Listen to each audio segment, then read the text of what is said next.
Welcome to Solutions for Higher Education, a podcast by Scott L. Wyatt, president of Southern Utah University in Cedar City, Utah. To subscribe to this podcast, please visit www.suu.edu/President's Podcast, where you will find both the audio and a written transcript for today's podcast. Hi again, everyone, and welcome to Solutions for Higher Education, a podcast featuring Scott L. Wyatt, the president of Southern Utah University in Cedar City, Utah. I'm your host, Steve Meredith, and I'm joined today in studio, as always, by President Wyatt. Scott, hi. Hello, Steve. It's good to be back together again. Good to see you again. We are in our continuing series of podcasts about the changes that are facing higher education and the challenges that are facing higher education. We are concerned, and perhaps because of our rather remote location, maybe we're more concerned even than others about the perceptions of higher education. You and I have worked together at a couple of small colleges, and you had to really want to get to both of them. They weren't. Cedar City is a little bit more on the way to something than the other place we used to work. But if you want to go to Southern Utah University, you have to want to come here. And so the public perception of higher education generally, and the willingness to leave home to get it, or to be discomforted in some way to seek it out, is important to us. And there are a number of organizations that help us sense how we're doing in the public's eye. And we have a guest joining us today that's especially expert at that. Why don't you introduce her? Thanks, Steve. Yeah, we are so delighted to have Rachel Fishman with us today, Deputy Director for Research, the Higher Education Initiative with New America. Rachel, welcome. Thank you so much for having me. What's the weather like in Washington, D.C. today? Oh, it's actually not too bad. We're having a bit of a heat wave for January. I mean, this weekend it was in the 60s, and now that is a heat wave. Yeah, so it's not bad for January. I think it's going to return to the cold next week, but I have spent lots of time in the Midwest, so I definitely don't miss the frigid winters of Chicago. Yeah, that is a place that can get cold, Chicago. Yeah, another place you got to want to go in the wintertime, especially. You got to want to go to Chicago in the winter. Yeah. Yeah. Well, speaking of places where you want to go, Southern Utah University, we are really a residential school. Most people move here to study, and you just don't roll out of bed and then walk across the street and register. You have to make a decision to move, to come here. So some of the perceptions and things about higher education generally are particularly interesting to us. But Rachel, why don't we let you introduce yourself? We'd love to hear a little bit more about New America and your path to becoming Deputy Director for Research there, and what some of the goals are for New America. And then let's talk a little bit about some of the findings in this Varying Degrees report from last year.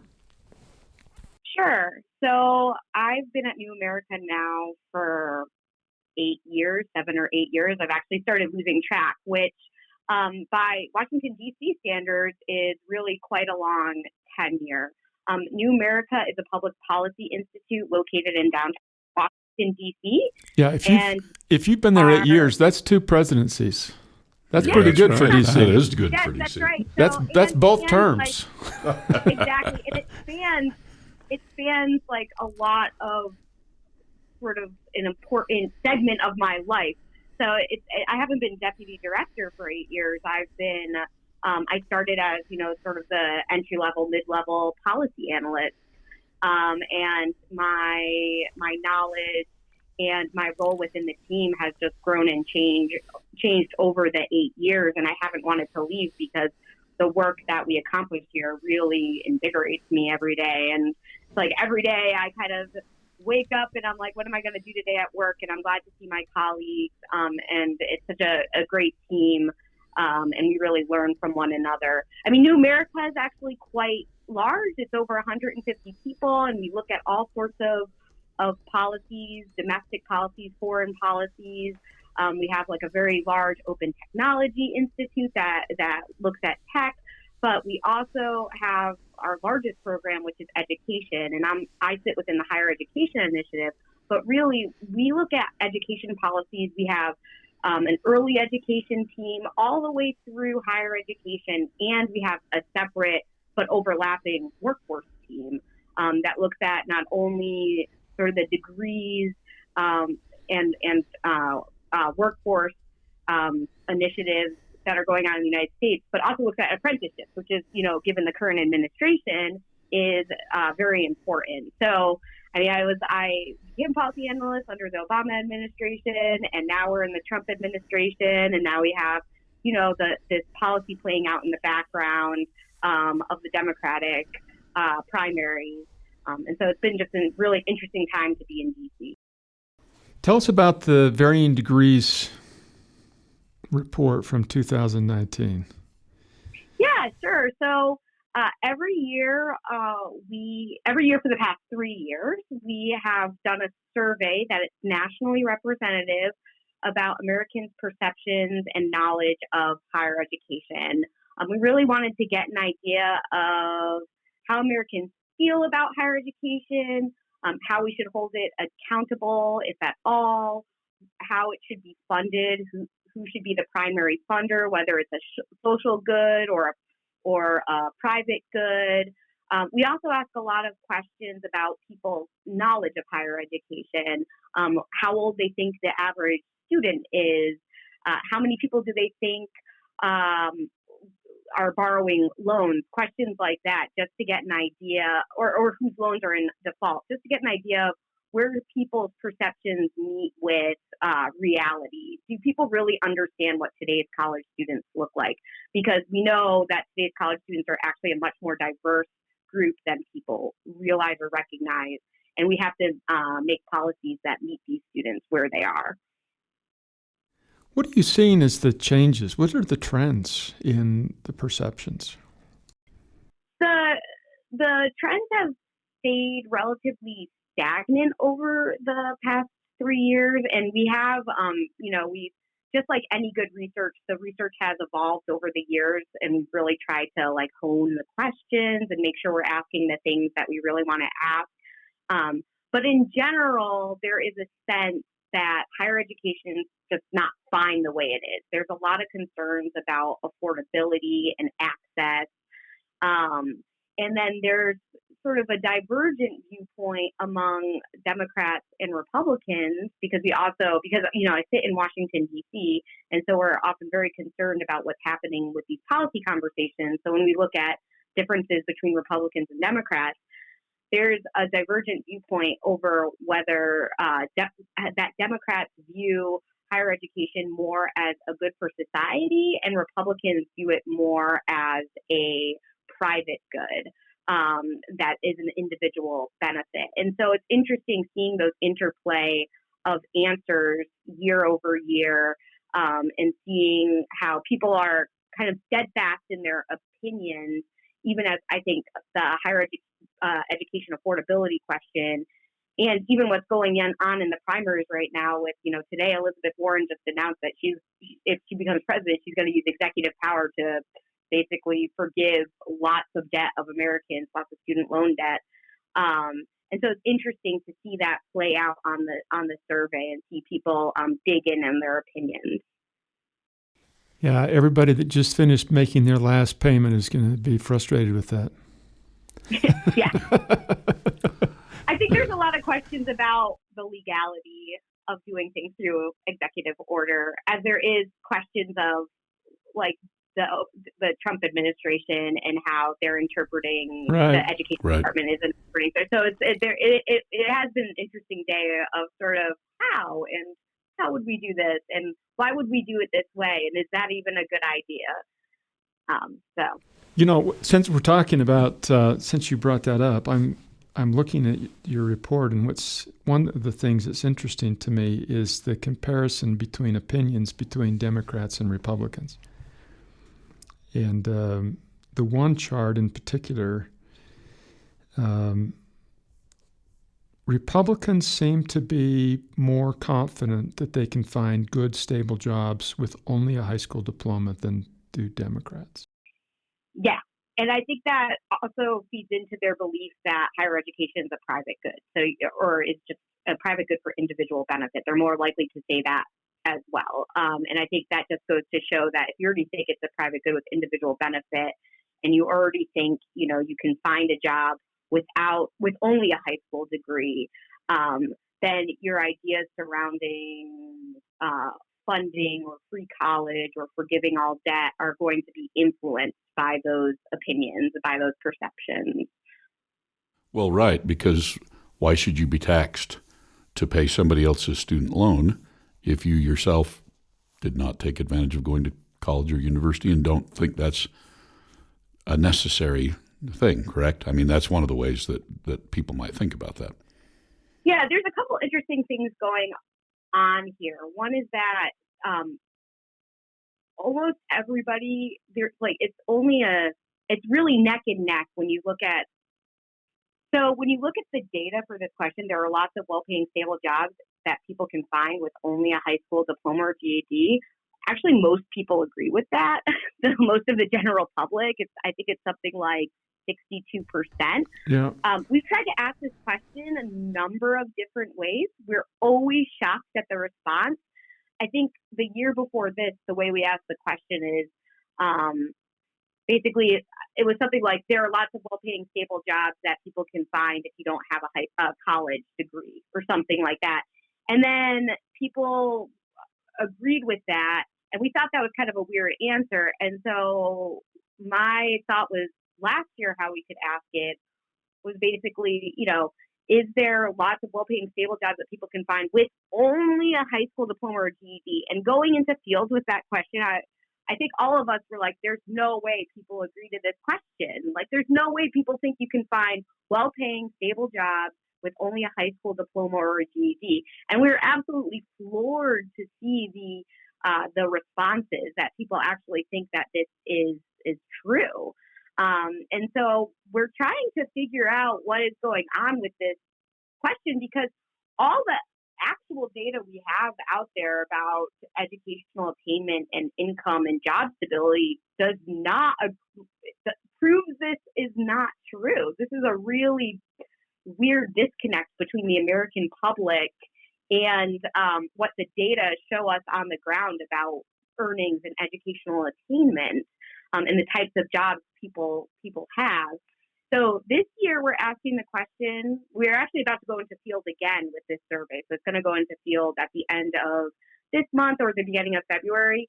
And we're following up this question with an open-ended response that if you say you agree with this, that there are plenty of jobs if you only have a high school diploma or GED, that you need to name a couple of those jobs. So I thought you were going to say you were going to follow it up with, are you nuts? Yeah, I mean, it kind of is my like, because I think we're all like what? Like what? And so what's really interesting is we do focus groups a lot, pretty much every year, with various groups of people, and it usually helps influence the questions that we ask on this survey. And I think leading into this survey, we asked people a question like this, and people generally agreed. And when we followed up with like, well, what do you think those jobs are? The younger people, so we were interviewing a lot of students, they would say like YouTube star, which right. is kind of absolutely. I mean, that's not what I would call mine a well-paying, stable job. But that's stable. YouTube stardom is stable. And I don't know if that's what people are thinking. That's why we've asked an open-ended follow-up, because we kind of want to see like what are these responses that people give, and we also want to see whether the responses people give, once this is going to be open-ended, so we're going to have to bin them together and kind of figure out what these different sectors are that people think you're able to get a well-paying, stable job.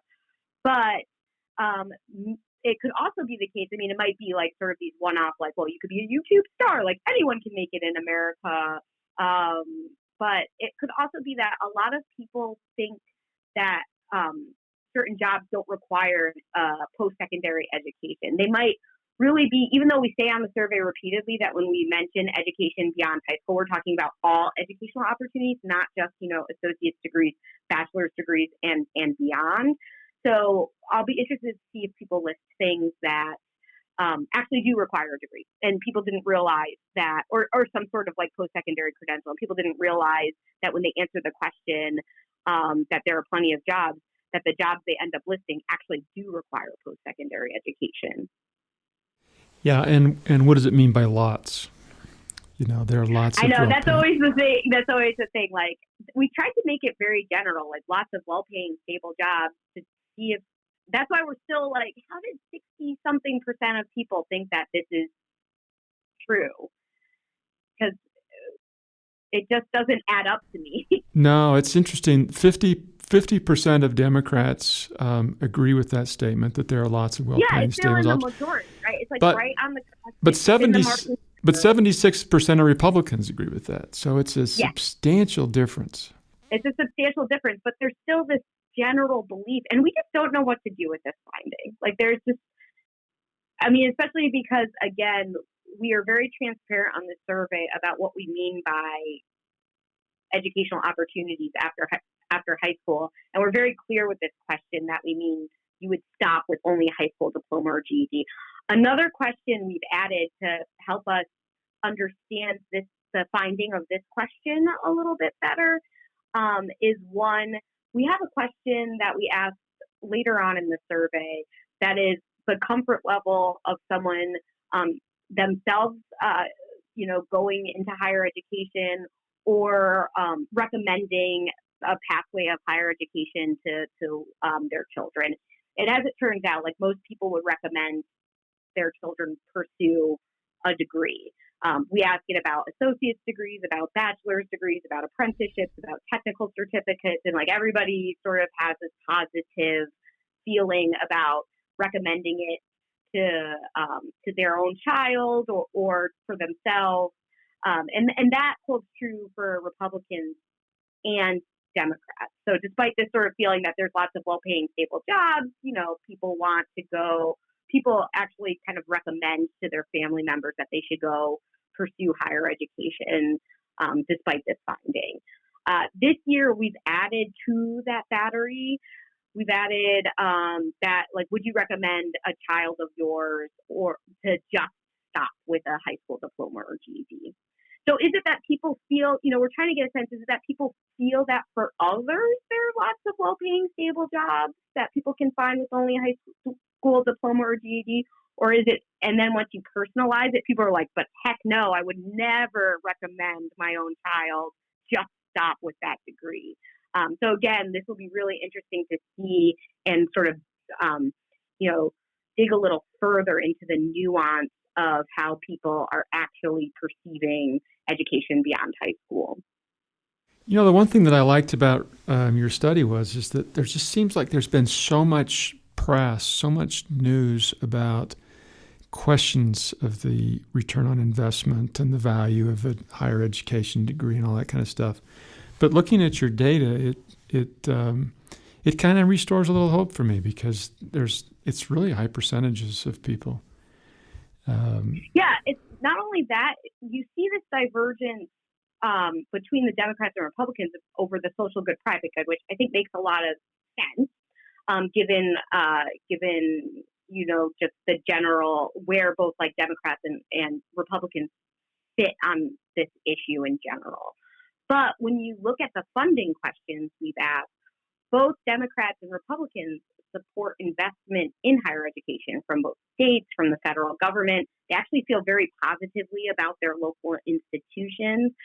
Certainly Democrats feel, both more positively, want more, even more funding compared to Republicans. Not even more funding. They they agree with that statement even more, that we should put more funding into higher education. But Republicans still agree with that too. So I think there is this sense that we should be investing in our institutions of higher education, that people should have an affordable pathway into higher education. What's the most surprising information out of all this for you? probably that finding is I think we've heard so much about Republicans. Pew has a survey out there that shows that Republicans have turned sharply negative about higher education institutions in America compared to how they were feeling years ago. I mean, there's a lot going on with that sentiment. That they actually will say that higher education is leading the country in the wrong direction. Right, that they've become more indoctrination camps than higher education. Right. Yeah, and so there's just a lot going on with that. I mean, that finding is couched in a survey that's about lots of institutions that are going to cause like a very strong opinionated feeling. They ask about the media, they ask about churches, they ask about, so you think about all that, how your mind starts getting primed, like answering questions about unions and higher education and churches and the media, given everything that's going on in the current atmosphere. Also, the general demographics over the years of Republicans have shifted. The general demographic of Republicans are, whiter, more male, and tend to be less educated as of, the last presidential election. And so that certainly is going to shift some of the internal dynamic of how Republicans felt years ago when the demographic of Republican was different to the demographics of Republicans now. But it also depends on the way you ask the question. So we asked whether people felt positive about a higher education, agree or disagree, and people, for the most part, regardless of party identification, agreed with that statement. Whereas Pew asked it, do you feel positive or do you feel negative? So the person would have to input positive or negative. So next year, we're actually asking it both ways to see how it kind of changes people's answers. Like if you have to agree with a positive statement, are you more likely to just agree with a positive statement? Or if you have to insert positive, negative, does that dramatically change, how people of different parties, or we're talking a lot about party demographics here, but there are a lot of other demographics we looked at. Does it change fundamentally some of the other demographics we've looked at? Here's another interesting question. Higher education in America is fine how it is. That's this question that you've got in your survey is sobering for us, and it reminds us that we need to be vigilant about keeping up to date or whatever it is. But higher education in America is fine how it is, and what this survey shows is that only 27% agree with that. Yeah, it's about a third. 1/3, 33%. In previous years, it was about 1 in 4. So it's hard to say with the margin of error whether or not people are feeling more positive from like 1 in 4 in 2017 and 2018 to 1 in 3, but still overwhelmingly people think it's not fine the way it is. We do ask a follow-up question to this that's open-ended, that's sort of like, well, why do you feel that way? And people, so the overwhelming response is cost and affordability, which I think makes a lot of sense, especially given everything that we've, basically seen in the news for the past 4 or 5 years, where there's a constant, talk about student loan debt, how it's $1.5 to $1.6 trillion, what that means for a generation of students who now have debt, and what that means for millennial and Generation Z mobility, and to the past couple of presidential races, where I think ever since 2012, 2014, we've really ramped up a conversation of whether or not college should be free. And now with this primary season, going even a step further with whether or not we should forgive student loan debt. Beyond cost and affordability, what are the other leading comments that people make when they say they disagree with the statement that higher education is fine? It is overwhelmingly cost and affordability, because I think those issues are just at the forefront, but you'll hear other things like, again, this is an open-ended response, so it's kind of like people can say multiple things. So almost everybody sort of touches on affordability and cost. I think there's a sense from some that higher education isn't teaching what you actually like need to know in the workforce. And then there's a little bit of that that sentiment that students are being like indoctrinated, but that is like that falls, I have to say, like way down when you aggregate the answers up. It's mostly cost and affordability issues. So what you're saying is most people feel good about higher education. They just feel like we're too expensive. Yeah, for the most part, I think that's right. I also think that people don't have a recognition of where higher education is sort of falling short, or how different today's students look from what they perceive students to look like, and why we need policies that could help those students. Yeah, so I live in southern Utah, which means that I drive a truck. Right. And I would say I'm fine with my truck, but I do have a little bit of an issue with access and affordability for my truck because it's kind of expensive. Yep. Yeah. Quality has a cost, and that's one of those challenges we absolutely need in higher education circles. We need to find ways to drive the cost down. But I think that the public needs to understand that quality is expensive. Of course, for us in Utah, we're like the second least expensive tuition of any state in the country. So it's more affordable here than it is in a lot of places. Tuition at SUU for a year is less than $7,000. Yeah, I mean, I think what we're missing and what's really hard to ask about are questions about return on investment. We're trying to get savvier with, how much do you think a student should borrow? We have started asking as of last year a question that's who should pay what share at different income levels, especially, again, as we've started talking more and more in the policy space about should things be free? Like, how can we be more equitable with access and affordability within higher education? So we asked a question for low income, middle income, and high income. Of course, we define that because everybody thinks they fall somewhere within middle income. So we're very explicit in how we're defining low, middle, and high income.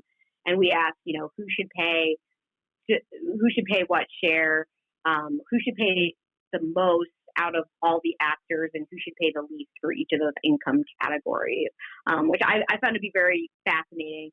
A lot of people thought the lowest income individuals shouldn't really pay much for higher education. And I think that makes a lot of sense, that the government should pick up the tab for people who have low and middle income. Especially for Democrats, they believe that middle income people, that the government should really do more to pick up the tab for low and middle income. For Republicans, it was more that the government should pick up the tab for lower income individuals and less about middle income individuals. But then once you get into high income earners, which I think we define as those with family incomes over 135,000, that the student and the student's family should pick up more of the share in a combination of earnings, savings, and loans. So there's this general sense of benefits should be targeted towards students at different income levels. I was interested in one of the fun things about this report is that you have all this data based on Democrat, Republican, Independent. It's interesting that and we live in a very red state, Utah. But it's interesting that Republicans are more satisfied with higher education than Democrats. Is that because of the cost, that Republicans are okay with it being more expensive? I mean, it's hard to say exactly why they're more okay with that. I mean, I think everybody's generally not okay with higher education the way it is. But I think a lot of this goes into how Republicans are feeling about it being more of an individual good, where Yeah. it's like, well, up to the individual to purchase that good, buyer beware, whether or not they need a degree. It's the individual choice and what they choose to go into higher education for. Well, that's on them. And so I think that's probably feeding into that sentiment, but it's hard to know exactly. It's hard to know. Yes. Yeah. There's another one of your questions. Which of the following is least important for colleges and universities to do? So this is like golf. The bigger the score, the less important it is. Which of the following is the least important for colleges? And 53% of those you surveyed promote engaged citizenry. And then the second least important is assist students with personal and intellectual growth. And I think that a lot of university employees Would say those are the two most important things we do. Yeah, those are right at the top. Yeah, and the reason why we asked that question was to actually highlight that disconnect in a way. I mean, I run a previous survey of current and prospective students. That was at this point, I don't know, 5 years ago. That was one of my first projects here 5 or 6 years ago. And the findings there show overwhelmingly the reason why students are entering higher education is because they want a good career and a good, like a well-paying job. And that doesn't mean they want to make $1 million. I mean, it's wonderful if you can, make $1 million, but they want that stability. They want a career, and they want to feel invested in their career, and they want to have that payoff. So I think that is tantamount for both parents and students. Again, we see this in all the focus groups we run too. We've done parent focus groups, and this is what they want for their children. It's jobs, jobs, jobs. But we find this disconnect when we're talking with, I would say, traditional four-year institutions, the more like residential research universities, that they don't want to consider themselves workforce programs. Basically, they want to consider themselves, educating somebody to be a global citizen. And there's more to pursuing higher education than just that. And while that is true, at the same point, you have to understand the perception of people and what they think higher education is to them. And what they think it is to them is something that's going to prepare them for a job. And along the way, if, the global citizen, a liberal arts education, when done right, is going to help somebody become an informed citizen and have all these offshoots. But that's not what people are holding up primarily in their mind. Yeah, there's a lot of secondary benefits, but they get along the way, but they're coming for a job. And I suspect that now I'm just guessing from the tone of your voice versus the old grizzled tones of our voices, that you're significantly younger than we are. I'm just guessing that. And well, she does have a 4-month-old. She does have a 4-month-old child, so the reason I say that is I dare say that has changed since Scott and I were in school as undergraduate students in a significant way. I think that if you were, we've had guests on that have said this very thing, that if you had run this same question by a group of students in the 70s and 80s when we were in college and university, that they would have said our most important thing that we're here to do is learn, and that the job thing may have been second or third, but it has certainly risen to the top with the current generation of incoming students. They see that as the university's primary role. Yeah, and I think that's because more and more people are having to enter higher education in hopes of securing a stable job, despite what they're saying on this survey about there being plenty of jobs. Like, we know that enrollment, for the most part, has been growing. I know they've sort of stagnated and declined over the past few years. That's because we're in an economic recovery, but as soon as we hit another recession, we'll see those enrollments tick upwards again. And I think there's never before have students been this invested in their education through having to borrow loans or having to front, their own earnings or their parents' earnings to help pay for it. And so more people are in higher education than ever before, and more are looking to see a serious return on investment because they're making a serious investment of their own money in ways that in the 70s you didn't. I mean, we started to see more lending in the 80s, but not to the levels that we now have. So I think a lot of that is feeding into it, and I think higher education should have these lofty pursuits of, making people having an informed citizenry. This gets back into the public good of higher education. But I think what's happening is that higher education is not doing a good job explaining why sort of the economic impact of the degree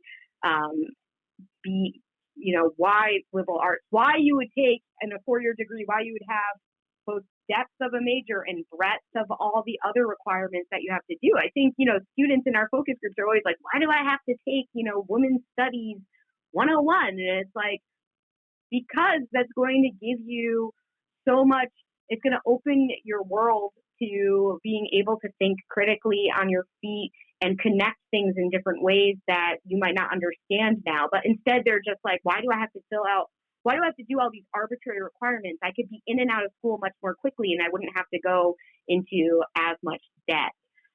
Just today, the Center for Education and Workforce published a report showing that actually the economic returns to a liberal arts degree are quite high. And I mean, I've felt that and known that all along, that, we're doing a disservice saying like, oh, people shouldn't be English majors, or people shouldn't do X, Y, and Z. Like, people should only go into the STEM fields, or, pursue like sort of vocational or technical interests so that they see this return on investment. And as it turns out, over a lifetime, these liberal arts degrees don't pay off at the beginning, but they do pay off over time. And I see that in my own field of work. Most of my colleagues, including myself, have a liberal arts background. I mean, I have a French degree. Do I use my French degree every day? No, I don't use my French degree every day. But I use the skills I learned when getting that French degree every single day of my life. Yeah, I have 2 undergraduate majors, but one of them was philosophy, the other one economics. So my leading major was philosophy, and I'm a philosopher every day. I think, I read, I write, I engage people in interesting conversations. And those are the skills employers are always looking for, right? Yeah. When they say we have this gap of knowledge, and when you press on employers what that gap is, they say that we can't find employees that can critically think, that can write, that can do all these things that a liberal arts education, again, when done right, when high quality, is going to equip students with. So, Rachel, I think this is one of the disconnects in thinking.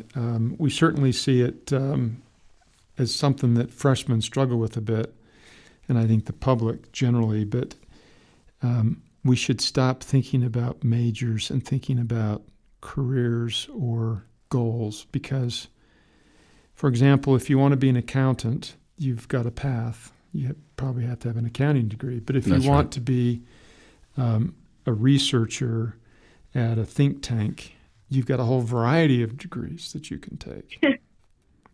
Yeah, you can't major in research or at think tank. There is no undergraduate major for university president either.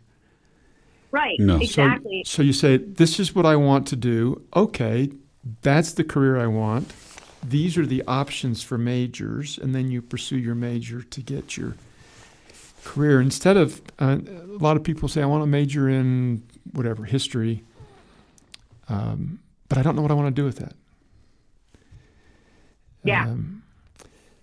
And then when they graduate, they don't know what they're going to do, because they don't know they didn't know what they wanted to do when they started, and they still don't know what they do when they finish. But if they know what they want to do, then it's a great preparatory degree. Yeah, and I think that's where it's really hard for higher education to explain to these students, and I don't think we've ever done it well. And previous generations we haven't had to, because it wasn't as much of a personal investment as it's become. But why these degrees are so valuable, why a liberal arts degree is actually valuable. It is really funny, because I've been on a lot of different panel discussions here in DC, and every once in a while the panel discussions will come up, and somebody will inevitably say or ask, maybe we should prioritize how we, focus investments to be only give students a subsidy that are enrolled in certain programs.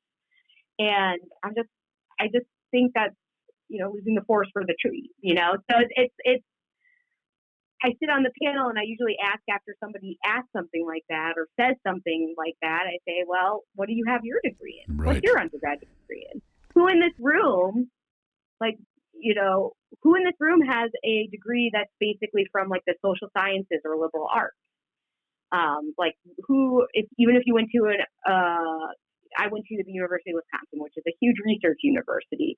But I was in the College of Letters and Sciences, as are most students at most public institutions. They're enrolled in the big research institutions. They're going to be in the liberal arts program within the university, and that's where most people who work these jobs, where I'm at in Washington D.C., that's where they got their start. So I think it's really short-sighted to suddenly turn around and say, well, we really need to focus where we're sending students, and we need to subsidize different avenues of higher education that way, when as it turns out, that liberal arts degree is still really deeply important, and it has a really good return on investment, as we saw today with the data that just came out. I've often thought that one of the ways we could stop that disconnect a little bit would be to engage students from the very beginning in talking about what it is that they want to do for a career, not necessarily pushing them into obviously, as you suggested, if somebody's going to be a CPA, then they're going to take accounting, and that's a pretty easy thing. But if people come in, as many freshmen do, and literally have no idea what they want to do, and in many cases even why they're there, they haven't discovered their why, then oftentimes I think taking some sort of an assessment, a career or interest, or one of those types of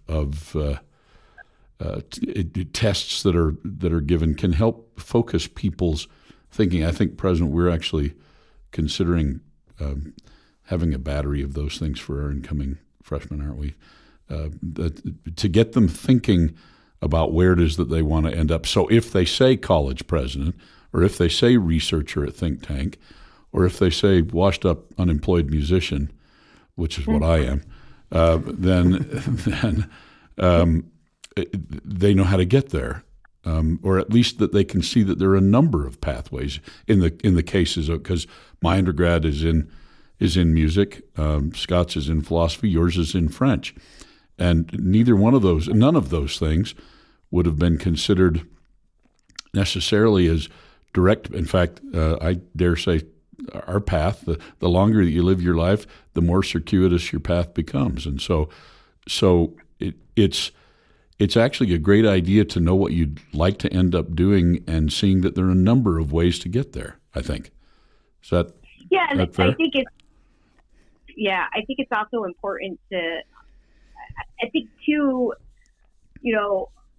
careers when you enter college, and I had a lot of exposure to different careers growing up, just because I lived on the East Coast. I grew up in an upper middle class family, and so I've actually taken a class in grad school about how at different ages the number of careers, children, adolescents, as you kind of go through high school and into college, career exposure.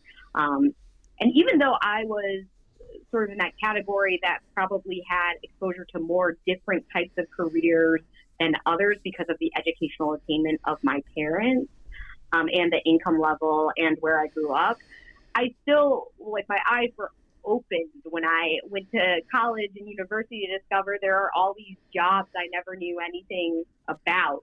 And then even further, I remember watching The West Wing when I was in college, and them talking about think tanks. And I remember thinking to myself, think tank, that's a cool job. I don't know what that is, but that seems to me that would be kind of a cool job. And little did I know, a few years later, I would actually end up working in a think tank. But I mean, I had no real idea of what that was, what that actually looked like. It just kind of seemed like a cool job I heard mentioned on television. And it wasn't until I started even going to grad school, or I took a couple years in the workforce in between undergrad and grad school. I mean, that's when I was exposed to a lot of different jobs and careers. And I think sometimes it's hard when students enter higher education because they think they have a firm idea of I want to do X, but they don't even know all the different career paths that are open to them. So I think an assessment would be great, but also just assessing what things do they really love to do or really interested in, and mapping out, well, what careers could that possibly link to? Because in today's job market, like, there are so many different types of jobs. Yeah, we have a great concern for our rural students in that very same thing. You suggested you'd benefited from your upbringing. If you grew up in a really small, remote town, it's hard to know what jobs are available. There are only a handful in your town. Exactly. Well, and if you're in a town, if you grew up in a small rural place, many of those young people are torn between if I leave and get a degree, then I can't live close to my family. Right. So That's right. So a lot of them are choosing very low-paying jobs so that they can stay with their family, and then some get lucky and are able to do it. But as our world becomes more and more online, the opportunities for work in these rural places is going to keep growing, and I think that will help propel a desire for higher education in some of these rural spots. I'm fascinated by, we've talked a few times about personal benefit, public good, those kinds of things. I'm looking at one of the questions in your survey: who should be more responsible for funding higher education? And it's comparing silent generation baby boomers all the way up to Generation Z. Was that question asked, do you know, Rachel, was the question asked the government because it is good for society, or students because they personally benefit? Is that the way the question was asked? Let me tell you why I'm asking that question. So the way it looks on the chart, that may be the way the question was asked. But I'm thinking of my mother, who would, if she was alive, was a member of the silent generation. She could pay all of her tuition costs with the equivalent of a part-time minimum wage job. And so for the silent generation, it wasn't that difficult for someone to pay their own expenses. And so it's got 39% of the silent generation believe government should pay the full cost for higher education. And then as you go to baby boomers, it's 55%, and Generation X, 70%, to Generation Z at 82%. And I'm wondering if it's all philosophy, personal, private good, good for society, or if it's related to how much the cost of education has grown for each of these generations. I think it's the cost of how much things have really grown. So, I mean, I think there's a general sense from the silent generation and baby boomers of there's just a disconnect of how much Generation Z and the millennials have really had to invest in their own education, how they are really much more debt reliant, and how baby boomers were really able to build, not the silent generation aside, because they didn't need to go to higher education to secure good jobs, and if they did, it was like more elitist, and so the more elite families sent their kids, and it was really only like the baby boomers that were and the returning GIs that really opened up the pathways into higher education, where we started seeing federal funding and a changing labor market and all of those things. So I think a lot of it is the disconnect of the silent generation and the baby boomers, who sort of either didn't really need a higher education, had very protected unionized jobs, and had a more affordable pathway if they did need higher education, compared to today's students.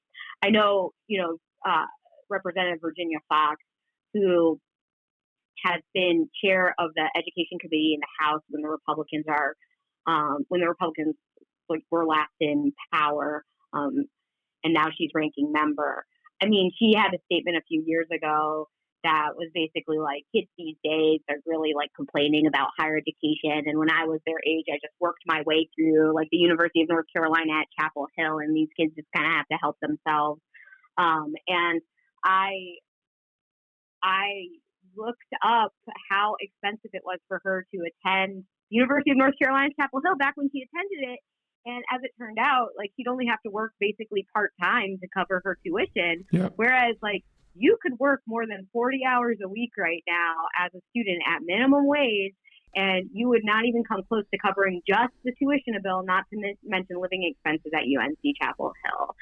So I think that's where, you know, some of that disconnect is coming from, of like, well, I mean, you can just work your way through, and it's just not true anymore, because there's a couple things going on. The cost has gone up and wages have stagnating. So the purchasing power of a wage hasn't changed, and a lot of our aid hasn't kept pace with the growing need. Well, and the other thing that's changed is when Steve and I were going to college, we're baby boomers.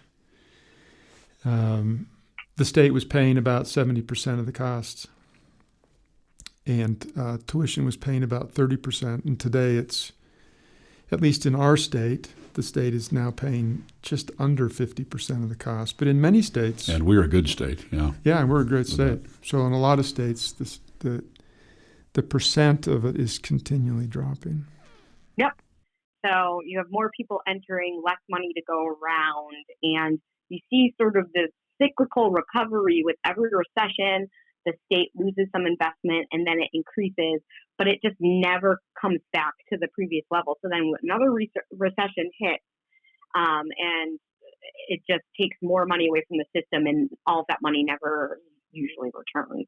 So we just don't see that return in the way that we used to. And there's just a lot of people in the system and not enough money to go around, and state budgets are fairly, restrictive in what they can spend for. The federal government can keep throwing money into the system. We don't have to balance our budget, but a lot of states have to balance budgets, and a lot of states now have laws that really prevent any revenue gathering from their taxpayers. So it's like their hands are really tied of where they can send, where they're obligated to send money. They have to balance budgets, and there's almost no way to grow revenue in some of these states. Yeah.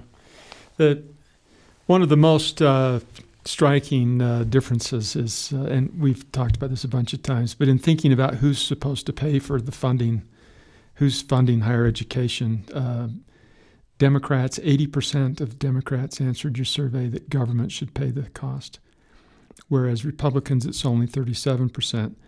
What's the other part of that that's interesting to me is that independents are at 70%.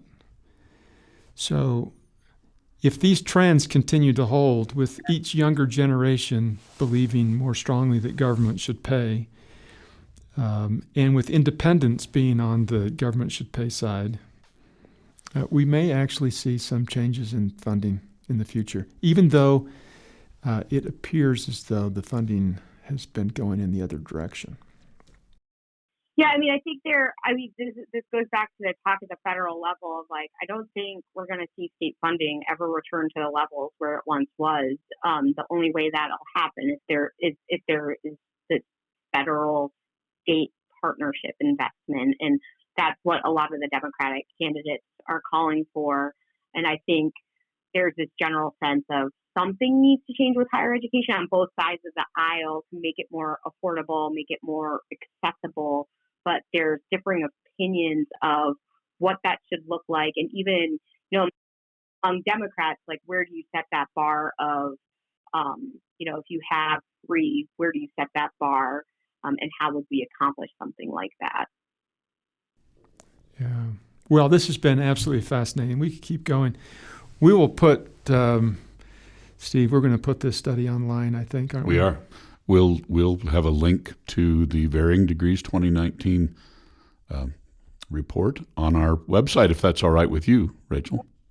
Of course. Yep. And you should stay tuned, because I think the next iteration is going to be out, hopefully, fingers crossed. You just never know, but it should be out at the end of May. Awesome. Yeah, we'll have you back on when the new report comes out and see what the findings show. Maybe we should wait till after the election. I don't know. I know. Things might change. Yeah, I know. I hope we continue to get funding to do this because it will be interesting to see what happens with the election, with that always, happening in the background. But to be honest, it just feels like we're always in election mode here in DC because we kind of are at this point. Yeah, that's right. Yeah, that was the way it was designed, actually, that the House of Representatives would be always running. Exactly. So we can't really complain too much because that's the way they wanted it to be. Yep. But maybe it's gone a little further than we'd hope. Anyway, thank you so very much. It's been a delight to visit with you. And this kind of data is so interesting to think about and talk about. It was fun to read it, but it's more fun to talk to you about it. So thanks. Yeah, it was great being on. I love talking to you guys about this. You've been listening to Solutions for Higher Education, a podcast featuring Scott L. Wyatt, the president of Southern Utah University in Cedar City, Utah. We've had as our guest today Rachel Fishman. She's the deputy director for research of the Higher Education Initiative at New America, a think tank in Washington, D.C., and she's joined us from her office there by phone. And we thank Rachel for phoning in, and we thank you, our dedicated listeners, for following us. We'll be back with another podcast soon. Thanks for listening. Bye-bye.